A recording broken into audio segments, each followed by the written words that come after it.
கரூர் வேலுச்சாமிபுரத்தில் கடந்த செப்டம்பர் மாதம் 27ஆம் தேதி தமிழக வெற்றிக் கழகத்தின் தலைவர் விஜய் தேர்தல் பரப்புரை மேற்கொண்டார். அப்பொழுது கூட்டல் நெரிசல் ஏற்பட்டு 41 பேர் உயிரிழந்தனர். 100க்கும் மேற்பட்டோர் படுகாயமடைந்து இது தொடர்பான வழக்கு நீதிமன்ற உத்தரவின்படி சிபிஐ அதிகாரிகளிடம் ஒப்படைக்கப்பட்டது.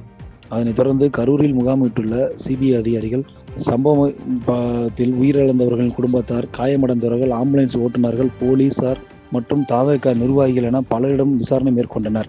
குறிப்பாக உயிரிழந்தவர்களின் குடும்பத்தாரிடம் சிபிஐ விசாரணை அதிகாரிகள் விசாரணை நடத்திய சம்பவம் தொடர்பாக இறந்தவர்கள் தொடர்பாகவும் அவர்கள் கூறிய கருத்துக்களை கேட்டு பதிவு செய்துள்ளனர். இந்த நிலையில் சிபிஐ விசாரணையை கண்காணிக்கும் உச்சநீதிமன்ற ஓய்வு பெற்ற நீதிபதி அஜய் ரஸ்தோகி தலைமையிலான சிறப்பு குழுவில் உள்ள டிஐஜி அப்துல் குமார் தாகூர் இன்று கரூருக்கு வருகை தந்துள்ளார்.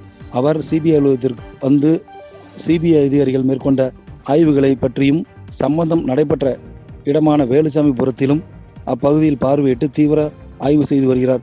மேலும் சிபிஐ அதிகாரிகள் நடந்த சம்பவம் குறித்து டிஐஜியிடம் விளக்கம் அளித்து வருகின்றனர்.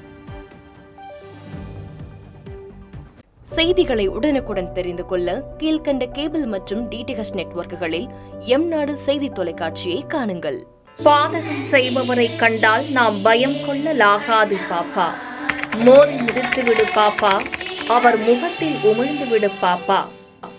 அண்மை செய்திகளை உடனுக்குடன் தெரிந்து கொள்ள இணைந்திருங்கள் எம்நாடு தொலைக்காட்சியுடன்.